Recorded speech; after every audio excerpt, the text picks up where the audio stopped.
ఇంకెన్నాళ్ళు రెంటింట్లో ఉంటాం? సొంత ఇంటి కలను నెరవేర్చుకుందాం. Suman TV biggest property expo October 18th, 19th HSCC Novotel Hyderabad. ఇప్పుడే ఫ్రీ ఎంట్రీ కోసం కాల్ చేయండి. హాయ్ హలో నమస్తే, this is Suvarna. Welcome to Suman TV. గత కొన్ని రోజుల నుంచి ప్రతి ఒక్కరిని ఒక అంశం కలిచివేస్తోంది. సినిమా ఇండస్ట్రీనే కాదు, యావత్ ప్రపంచాన్ని కూడా. కోటా శ్రీనివాసరావు గారి మరణం ప్రతి ఒక్కరి ఇంట్లో బాధను కలిగిస్తోంది. కోటా శ్రీనివాసరావు అనగానే వెంటనే వినిపించేది బాబు మోహన్ గారి పేరే. ఒక్కరి పేరు కాదు, ఇద్దరి పేర్లు వినిపిస్తూ ఉంటాయి. ఇండస్ట్రీలో వారిద్దరి జర్నీ ఒక్క మాటతో చెప్పేది కాదు. ఆయనతో ఉన్నటువంటి అనుబంధాన్ని మరొకసారి మనతో గుర్తు చేసుకోవడానికి బాబు మోహన్ గారు ఉన్నారు. ఒకసారి మాట్లాడదాం. నమస్కారం అంకిల్. ఇలా కలవడం కొంచెం కష్టంగానే ఉంది, కానీ అలాంటి మహోన్నత వ్యక్తిని, సినిమా ఇండస్ట్రీకి ఎన్నో సక్సెస్లు అందించిన ఒక వ్యక్తిని స్మరించుకుంటూ, గుర్తు చేసుకుంటూ, మాలాంటి జనరేషన్స్ కూడా ఆయన విలువ తెలుసుకునే ప్రయత్నం చేసే దిశగా ఈరోజు మళ్ళీ మిమ్మల్ని కలుసుకున్నాను. ఫస్ట్ ఆఫ్ ఆల్, కోటా గారు లేరు అనే వార్త ప్రతి ఒక్కరిని కలిచివేస్తోంది. నమ్మబుద్ధి కూడా కావట్లేదు. వస్తుందే కలొచ్చి ఉంటుంది అనుకుంటున్నా నేనైతే. అట్టెట్లా మాట్లాడుకున్నాం, నిన్నే మాట్లాడుకున్నాం కదా. తెల్లవారేసరికి ఎట్లా చనిపోతారు, ఎట్లా ఏదో రకరకాలుగా కళ్ళతో చూసినా కూడా నాకే నమ్మశక్యంగా లేదు. ఆయన్ని ప్రేమించే వాళ్ళు లక్షల్లో కోట్లల్లో ఉంటారు కదా. మొత్తం అన్ని దేశాల్లో ఉన్న తెలుగు వాళ్ళు. పక్క రాష్ట్రం అన్న నేటివ్ పక్క రాష్ట్రమే విజయవాడ దగ్గర ఒక విలేజ్. అసలు ఆయన లేరు అని విన్నప్పుడు చాలా మందికి ఆయనకేమైంది అని తెలుసుకోవాలని ఒక చిన్న సందేహం కలిగింది. తరువాత ఒక్కొక్కరిగా అప్పటి తరం హీరోల నుంచి ఇప్పటి తరం హీరోల వరకు ఆయన్ని చూడడానికి వచ్చారు. అది ఇంకా చాలామందిని ఉత్తేజపరిచింది. ఎందుకంటే అప్పటి యాక్టర్ని గుర్తు చేసుకుంటూ వాళ్ళ యొక్క క్షణాన్ని ఆయనతో మరొకసారి నెమరు వేసుకునే ప్రయత్నం చేశారు. చిరంజీవి గారి దగ్గర నుంచి ఎన్టీఆర్ గారి వరకు కూడా. మీరేం చెప్తారు సార్? అంత ప్రేమ సంపాదించుకున్నారు ఆయన నటుడుగా. అది ఆ ప్రేమ అంతమంది వచ్చారని అంటే ఆయన కొరకు కాదు, ఆయన నటనని మర్చిపోలేని జన్మ ఇచ్చాడు భగవంతుడు ఆయనకి. అందుకని ఇక రాని వాళ్ళు ఎంతమంది ఫోన్లు నాకు ఎంతమంది ఏడుస్తున్నారు నాకు ఫోన్ చేసి, సార్ మీరు గుండె పగలకండి సార్, మీరు ధైర్యంగా ఉండాలి సార్, మీ హెల్త్ జాగ్రత్త సార్ అని ఏడుస్తున్నారు. ఎన్నో ఫోన్లు నాకు. అబ్బాబాబా. ఒక అతనైతే ఆఫ్రికా నుంచి ఒక పాట నా మీద పాడి రికార్డ్ చేసి పంపాడు. అంటే కోట మీద నా మీద మీ ఇద్దరం అన్ని ఫోటోలు, ప్రతి ఓడికి ఒక ఫోటో. ఆయన ఓపికే అసలు మెచ్చుకోవాలి. అది మా అదృష్టం. భగవంతుడు మాకు ఇచ్చిన ఈ జన్మ ఒక వరం మాకు. అదిగాక మేమిద్దరం మళ్ళా కలుసుకోవటం, మేమిద్దరం కలిసి చేయటం, మళ్ళా ఒక అన్న బంధంలాగా. ఇద్దరం ఆర్టిస్టులమే అయినా అది సరదాగా కాంబినేషన్ వేసేది పోయి రిలేషన్ కిందికి మారింది. ఎరా ఎక్కడున్నావు, వారం అయింది, ఒకసారి రారా అని ఆయన అనుకునేది. నేను కూడా అరే చూడలేకపోయినా ఒకసారి పేరు అవ్వాలని నేను అనుకునేవాడిని. అట్లా మా బంధం బ్రేక్ అయింది. కొంచెం బాధగా ఉంటుంది.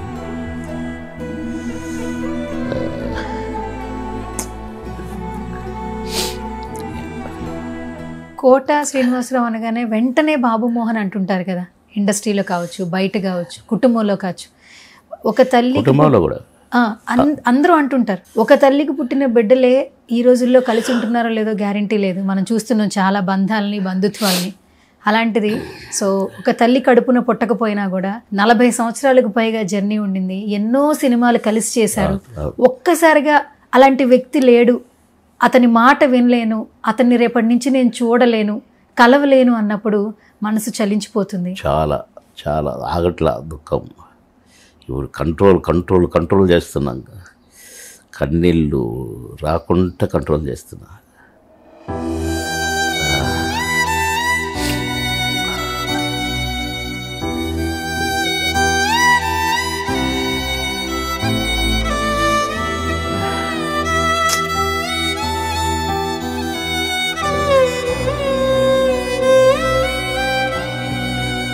ఒక మాట అంటుంటారు కదా సార్, ఇప్పుడు ఒక్కరై రావడం ఒక్కరై పోవడం, నడుమ ఈ నాటకం విధిలీల అంటారు.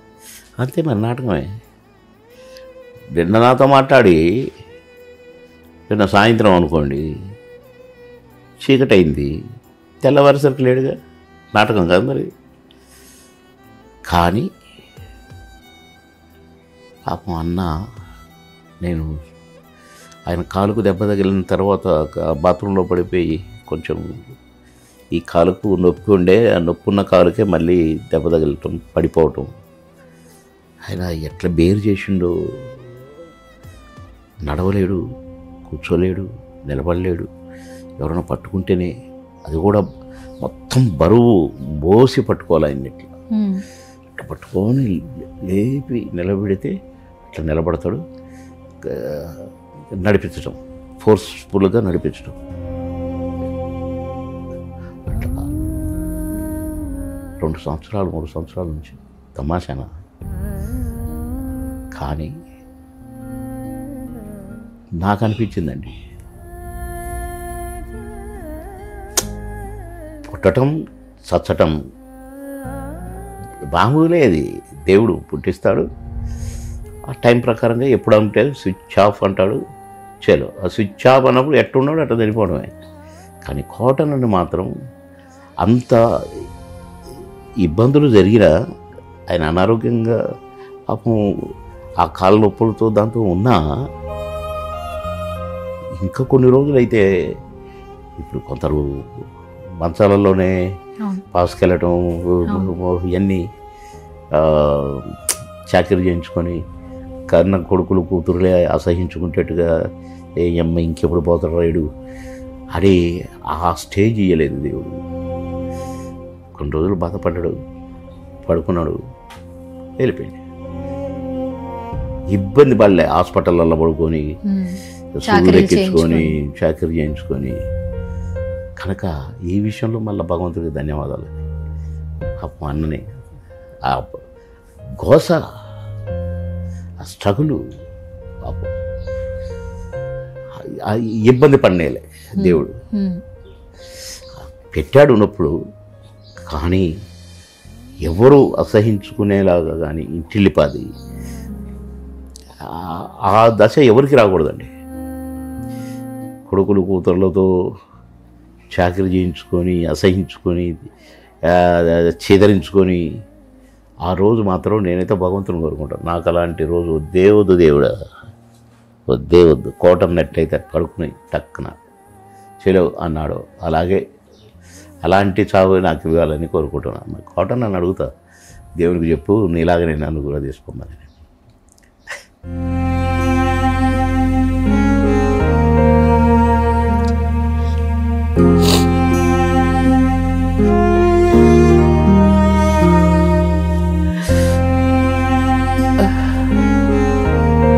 సార్, మీకు అన్నం ముద్దలు తినిపించి నోట్లో పెట్టేవాళ్ళంట, నిజమేనా? అవును. సెట్లో కూడా ఇంటి నుంచి క్యారియర్ రాగానే, ఇంటి నుంచి వచ్చిన షూటింగ్ ఫుడ్ అయినా రారా వాళ్ళకి ఒక ప్లేట్ ఎందుకు కదా, ఎందులో తిన్నారా అనేవాడు. ముద్దలు కలిపి చేతిలో పెట్టి తినిపించి.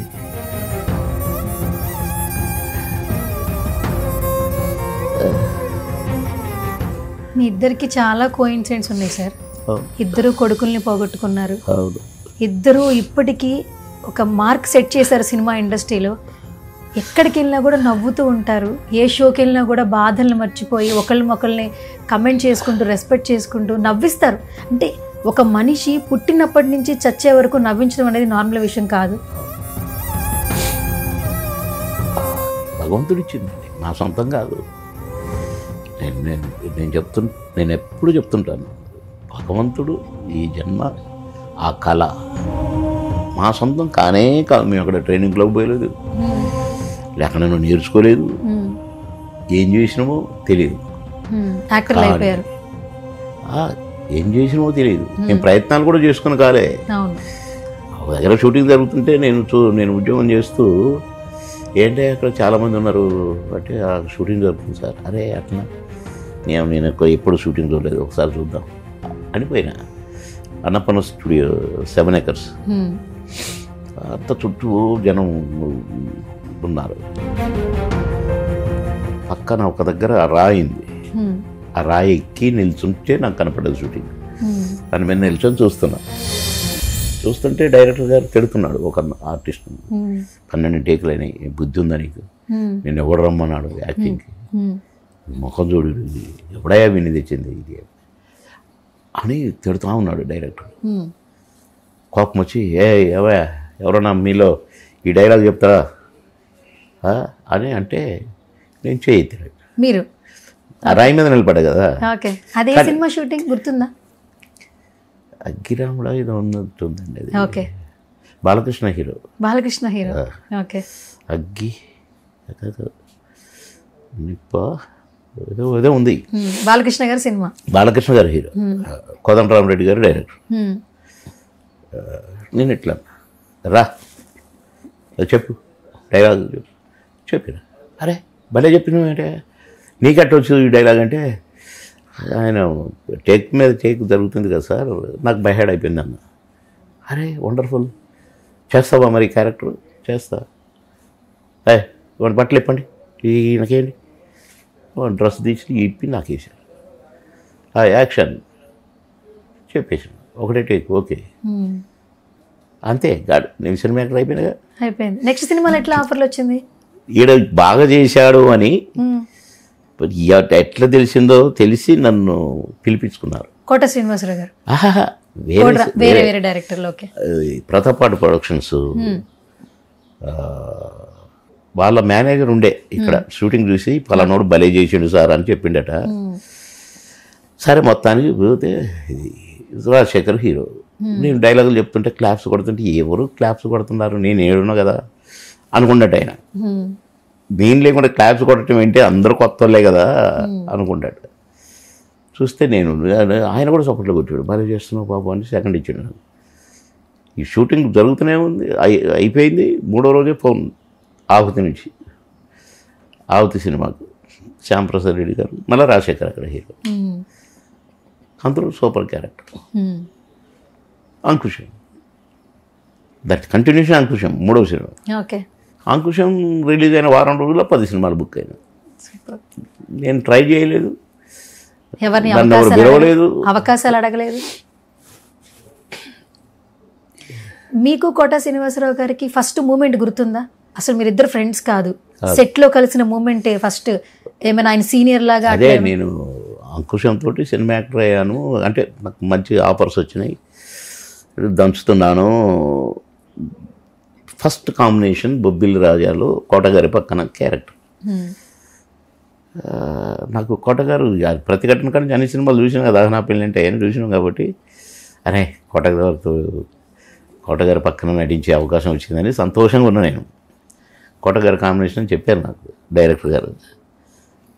పోయి నమస్కారం పెట్టిన, సార్ చాలా సంతోషంగా ఉంది సార్ అంటే, సెకండ్ ఇస్తే ఇయ్యలేదు అన్నాడు. తర్వాత యాక్షన్లో ఏదో అది ఇది అని అంటాం, కొద్దిగా కోపంగా చూడటం నన్ను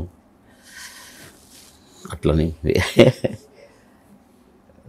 నేను స్పోర్టివ్గా నేను నవ్వుకుంటూ పలకరించుకుంటూ పక్కనే కూర్చుంటూ కావాలని ఇట్లా ఉన్నాము. ఆ సినిమా తర్వాత 2-3 సినిమాలు చేశాము.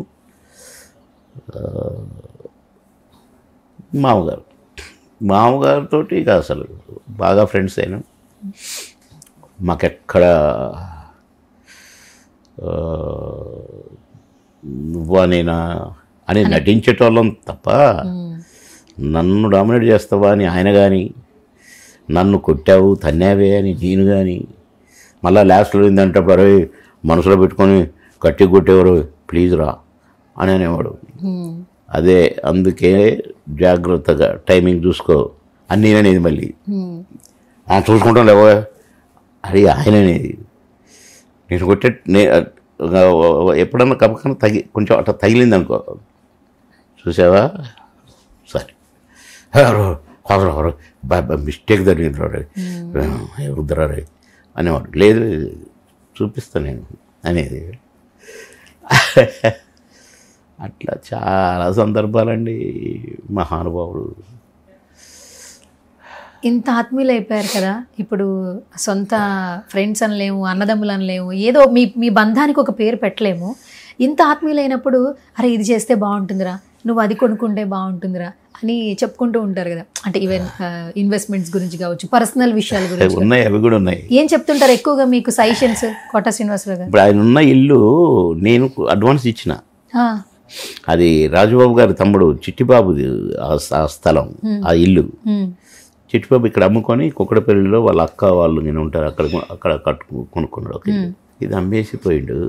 అప్పుడు నేను అన్న నువ్వు తీసుకోవా, నువ్వు రాజుబాబు అన్న అంటే నీకు ఇష్టం కదా అని అంటే, సరే తమ్ముడు అంటే పెద్ద నేను కొనుక్కోవాలని తీసుకోలేదు, అడ్వాన్స్ ఇవ్వలేదు. ఆడు అడిగిండు కదా నువ్వు తీసుకో అన్నా ప్లీజ్ అని అంటే సరే అన్న.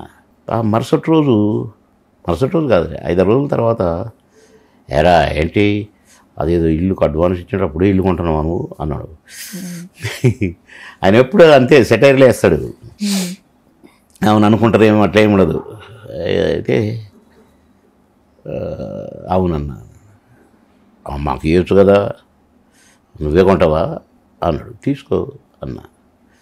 నిజంగా చెప్తున్నావు చెప్పు, నిజంగానే అంటున్నా తీసుకో అని నేను చిట్టిబాబుని పిలిచి, నా అడ్వాన్స్ కూడా నాకు అక్కర్లేదు, ఆ అడ్వాన్స్ కోటన్న పేరు రాసుకో, కోటన్నకి ఇచ్చేసి అన్న. నేను అడ్వాన్స్ రిటర్న్ తీసుకోలేదు.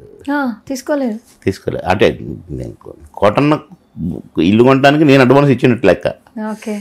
సరే ఆయనకు ఊరుకుండా అయిపోయింది. నేను పక్కన ఇంకొక ఇల్లు వస్తే అది తీసుకున్నాను. నేను తీసుకుంటుంటే ఏమన్నాడో తెలుసు, అంటే అది మొదలుపెట్టి ఆగిపోయింది. ఆయనకు యాక్సిడెంట్ అయ్యి ఆ ప్రొడ్యూసర్ అది ఆగిపోతే, రే పెద్దగా కట్టి అక్కడ ఎదురో చిన్నగా నాకు ఎంత చిన్నగా ఉందో అట్లనే చిన్నగా కట్టుకోవాలరా ఇల్లు, పెద్దగా కడతారా కొంతమంది, వద్దురా నువ్వు అట్టాడి పని చేయబాకు, అర్థమైంది కదా అంటే సరేలేబాయా కడతాము అంటే ఇక అప్పటికి బాగా క్లోజ్ అయిపోయాను. కడతాం ఇట్ట చూడాలి నువ్వు, ఆ రేంజ్లో కడతా, అంతేగాని నాలాగా చిన్నది కట్టుకోరా, మేము చిన్నవి కట్టుకుంటే కాదు, ఎంత నేర్పుతున్నావే, చాలేవా కట్టినప్పుడు చూస్తాము అని. మళ్ళీ నా కొడకరే నువ్వు కట్టినా కడతారు అన్నాడు కదా. సరే అది 2-3 years దాకా నేను అక్కడ వర్క్ మొదలు పెట్టలేదు, కొని అట్లా ఉంచిన. ఎక్కడ కలిసినా కూడా అనేవాడు, ఎరా ఎప్పుడు కడుతున్నావు, చిన్నదే తీసుకోరా ఎందుకు కట్టేసి అనేవాడు. కడతా అనేవాడిని నేను. 3వ ఫ్లోర్ స్లాబ్ జరుగుతుంది ఇప్పుడు. అప్పుడు నేను ముందు కొన్నాను, అది గ్రౌండ్లోనే బేస్మెంట్లోనే ఆగిపోయింది. సెల్లార్ వేశారు, ఆగిపోయింది. నేను కింద నుంచి ఫస్ట్ ఫ్లోర్ నుంచి 2nd floor 3rd floor వేస్తున్నాను. పైన వర్షం వచ్చేటట్టు ఉంది, స్లాబ్ పడుతుంది 3rd floor. నేను రామనాయుడు స్టూడియోలోనే షూటింగ్ ఇక్కడ ఫిలిం నగర్లో. వాడి నుంచి వచ్చి పైన నిల్చున్నా, గొడుగు వేసుకొని నిల్చొని, ఆహా జాగ్రత్త చేయండి, తొందరగా కానివ్వండి అంటుంటే, కోట పక్కనే కదా ఇల్లు, మధ్యలో రోడ్డు, అవతల కోట ఇల్లు. ఎరా స్లాబా? అవును 3వ ఫ్లోర్. నేను నా కొడక కట్టనన్నావు, కడతామన్నా, ఇదో కడుతున్నా, వస్తున్నా అని అంటే టక్కున వెళ్ళిపోయాడు లోపలికి. అంటే నేను అన్నా కదా, నువ్వు ఇట్లా చూడాలి నన్ను, నేను ఇట్లా చూడాలి, ఆ రేంజ్లో కడతా అన్నాను కదా, సరదాకి ఏడిపేయడానికి. నేను అట్లా ఏడిపిస్తే సావులే పోయి అని అలిగేటోడు. నిజంగా అన్నట్టుగానే చేసిన నేను ఆ పని. తర్వాత ఎన్నిసార్లు నవ్వుకున్నానో నేను భలేగా ఏడిపించిన కోటని. నేను ఏడిపిస్తే దాన్ని ఏమనేటోడు కాదు పాపం, అట్లా సంతోషపడేవాడు. అదొకటి మరపురాని సంఘటన. అదొకటి నాకు గన్మ్యాన్లు కానీ ఉంటే ఈర్ష్యపడేటోడు. ఏట్రా గన్మ్యాన్ లేకుంటే రాలేవా, గన్మ్యాన్లు ఒకటి అని నన్ను ఎగతాళి చేసేవాడు, తిట్టేవాడు. షోకులు గన్మ్యాన్లు అది ఏంటనేది. సరే నేను ఏమనేటాను కాదు. నేను రెండోసారి ఎమ్మెల్యే అయినా, ఈయన కూడా ఎమ్మెల్యే అయ్యిండు. ఇక మధ్యలో చాలా కొత్త ఉందిలే. అసెంబ్లీ ఎమ్మెల్యే, ఆయన ఎమ్మెల్యే. సార్ కూర్చునేది, అరే బాబమానా అప్పుడప్పుడు వచ్చేవాడు అనమాట. నేనేమో ఆబ్సెంట్ ఉండేది కాదు నాకు అసెంబ్లీకి. రెండోసారి ఎమ్మెల్యే. అందులో నేను మామూలుగా రారా అంటే పోయి పక్కన కూర్చునేది. 3 నెలలలోపు మినిస్టర్ అయినా. కోట శ్రీనివాసరావు వచ్చిండు ఒకరు, వచ్చి వెనకాల కూర్చునేవాడు, లాస్ట్ బెంచ్లో కూర్చునేది. నేను నాకు ఏదో క్వశ్చన్ ఉండే, సమాధానం ఇచ్చి చెప్పి కూర్చున్నా. కూర్చొని టీ బ్రేక్ ఏదో అనేసరికి ఇట్లా లేస్తే ఉన్నాడు. రే బాబానా రే రారా, టీవీలో పడతాం రారా అన్నాడు. మినిస్టర్, ఎమ్మెల్యే, సారీ నేను ఇక్కడే కూర్చోవాలా, నువ్వు అక్కడే కూర్చోవాలి అంటే ఇక ఎమ్మెల్యేలు అందరూ గొల్లున నవ్వారు. అదే లాస్ట్. ఇక తర్వాత ఆయన అసెంబ్లీకి రాలేదు. నా కొడుకు మినిస్టర్ అయిపోయానే అని. అప్పుడేమో ఎమ్మెల్యే అయింది వీడు, గన్మ్యాన్లు తీసుకొని వస్తుండు అని అప్పుడు ఉండేది. సరే ఎమ్మెల్యే అయిండు, అమ్మయ్యా నేను కూడా ఏంట్రా కుప్పల జనము, ఏం బజ్జి పెడతాను ఏంటి, పొద్దున్న అట్టొస్తారా జనం అనేది. నేను ఎమ్మెల్యేగా ఉన్నాను.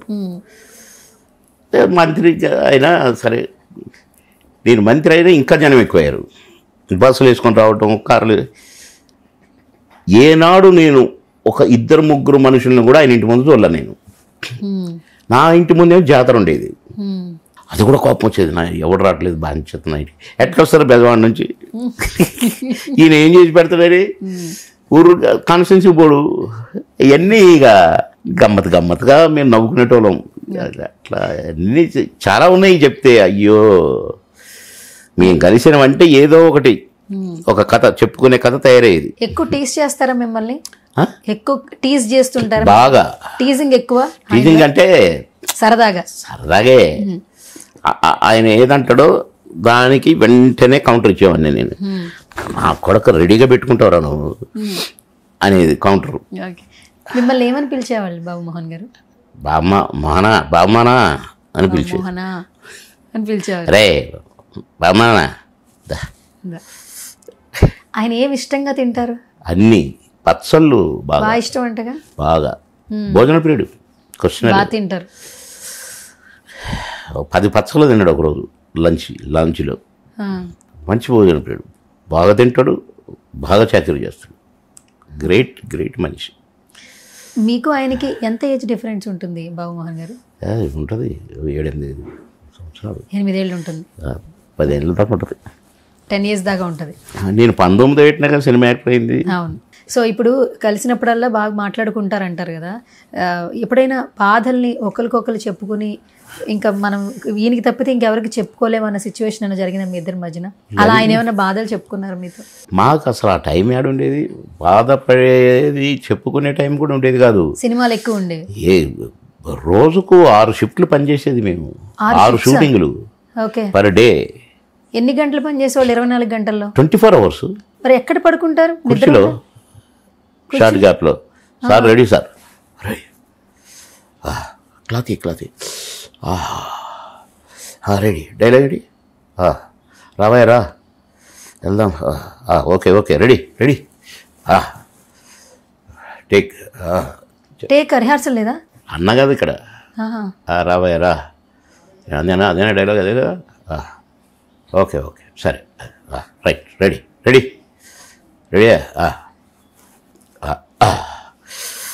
Clap, action, dialogue. ఓకేనా? ఓకే. అది అట్లా 16 సంవత్సరాల పైనే. 16 సంవత్సరాల పైనే. Round the clock. ఎప్పుడన్నా ఒక రాత్రి క్యాన్సిల్ అయితే పడుకునేది కదా. సరదాగా ఎక్కడికైనా వెళ్ళేవాళ్ళ? ఇంకెక్కడ సరదా, పడుకోవడమే ఇంకా ఖాళీ దొరికితే, అంతే కదా, రెస్ట్ లేదు కాబట్టి. రెస్ట్ మళ్ళీ దీంట్లోనే పాటలే, డ్యాన్స్లే, అవును. ఫైటింగ్లే. మేమెప్పుడు ఏంటి కోసం ఏంది షూటింగ్లు చేయటం నిద్ర లేకుండా. నాకు ఒకసారి మెడ్రాస్ అయ్యి వచ్చింది దాసర్ గారి షూటింగ్. నేను 2 కళ్ళు వాసిపోయి లావు ఇంత లావు అయినాయి కళ్ళు గుడ్లు. నేను అట్లనే చేస్తాను. రెండు చేతులతో క్లాత్ ఇట్లా పెట్టుకునేవాడిని. అట్లా తీసి రెడీ రెడీ సార్ బియ్యం ముక్కలుగానే కూర్చుకుంటుంటాయి. దాసర్ గారు నేను చేయలేనురా, కట్ చేయలేనురా. నేను ఏంటిరా అరే కళ్ళు పోతాయిరా, అట్లా పెట్టుకొని ఎట్లా చేయబుద్ధి అవుతుందిరా నీకు, నేను చేయలేనురా ప్యాకప్ చెప్పేస్తారా, తర్వాత చేసుకుందాం. గురుగారు దండం పెడతా, నాకు 3 నెలల దాకా కాళ్ళు ఎక్కడ లేదు sir, please sir.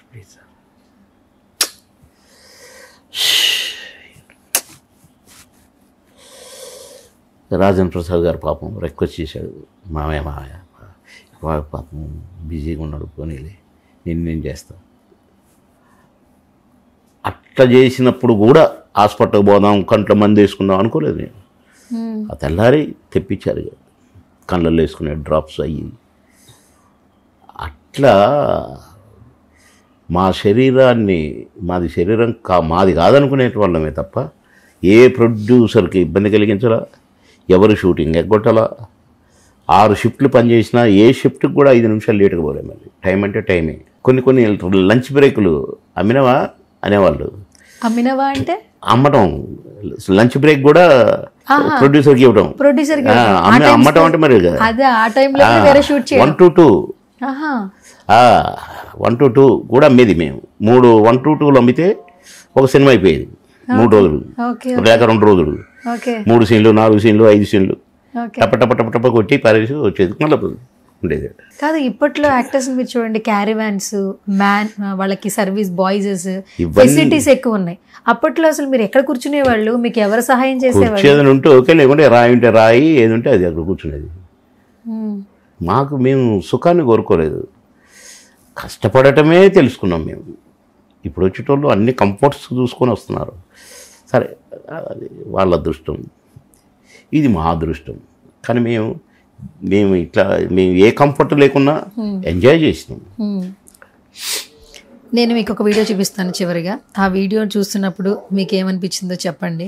Just me memories ఒకసారి రీకలెక్ట్ చేద్దాం తల్లితో సమానం. బిడ్డ ఎదుగుదలకి మాత్రం స్తన్యం ఎంత అవసరమో బిడ్డ మానసిక వికాసానికి. సో అలా చూస్తున్నప్పుడు ఇద్దరిని ఆప్యాయంగా ఒకరికొకరు చెప్పుకోవడం, ఆయన జీవితంలో జరిగింది నా జీవితంలో జరిగింది. ఇప్పుడు ఇందులో చూపించి కరెక్ట్.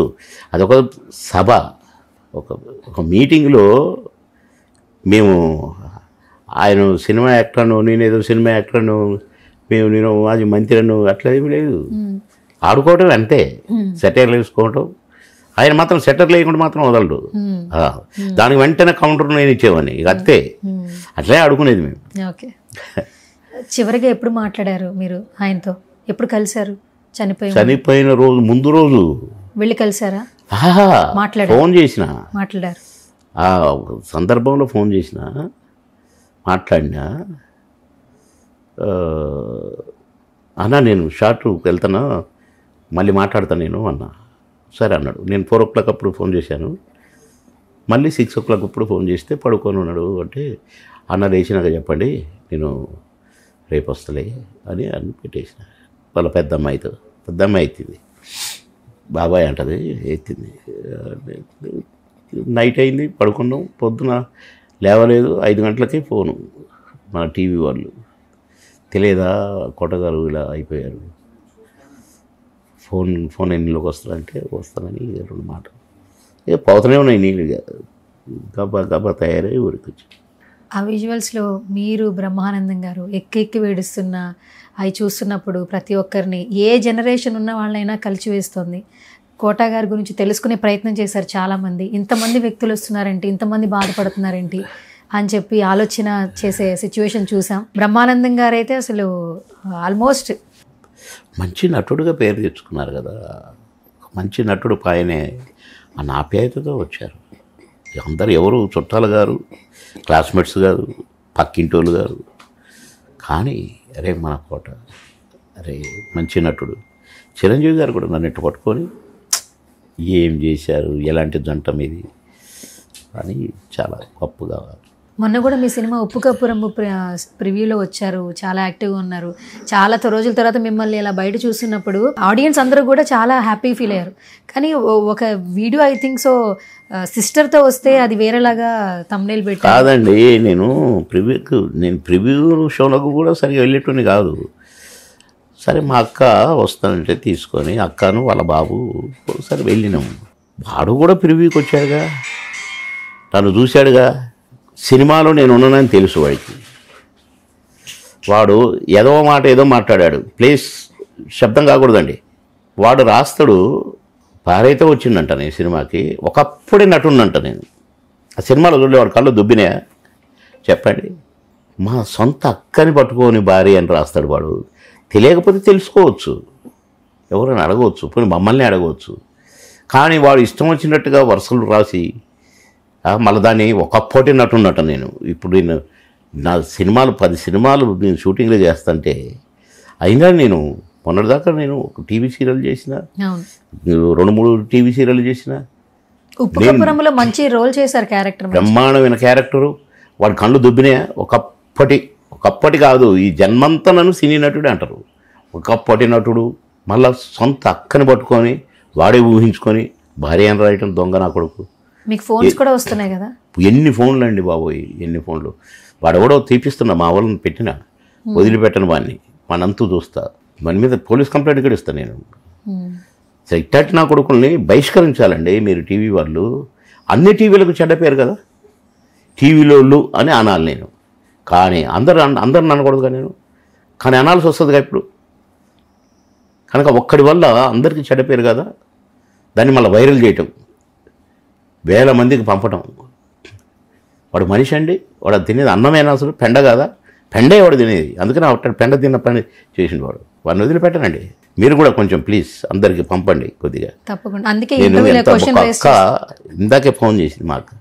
ఒక అక్క ఆమె అది చూసుంటే ఒక తెలుసు తెలియదు కానీ ఎంత బాధపడతారండి. నా సొంత తమ్ముడిని పట్టుకొని వాడు దొంగ నా కొడుకు, వాడు పుష్టి వ్యాధి రాను నా కొడుకు అని అనే కోపం రాదా?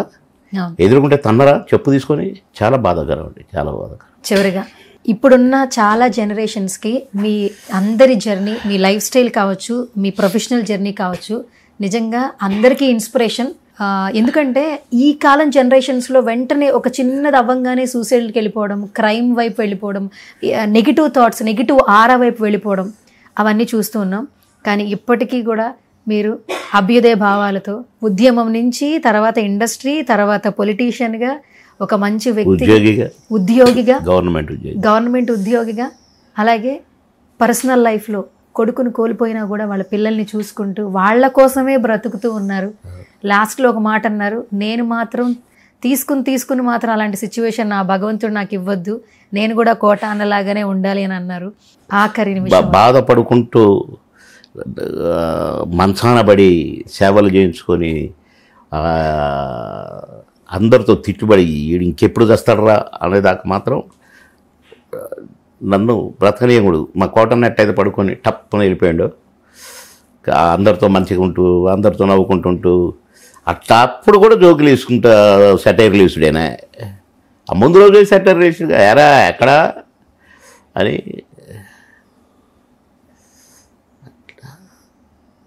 దేవుని సృష్టి అంతే. మీరు కూడా ఆరోగ్యంగా ఉండాలని మనస్ఫూర్తిగా కోరుకుంటున్నాం. ఈ టైంలో కూడా మీరు ఆయనతో ఉన్నటువంటి అనుబంధాన్ని మేము అడగంగానే ప్రతి ఒక్కళ్ళకి అవకాశాన్ని ఇస్తున్నారు, నాలాంటి వాళ్ళకి కలిసే ఛాన్స్ కూడా ఇస్తున్నారు. సో ధన్యవాదాలు, ఆరోగ్యంగా ఉండండి, ఎంతోమందికి ఇన్స్పిరేషన్గా ఉండాలని కోరుకుంటున్నాను. Thank you so much. Very happy.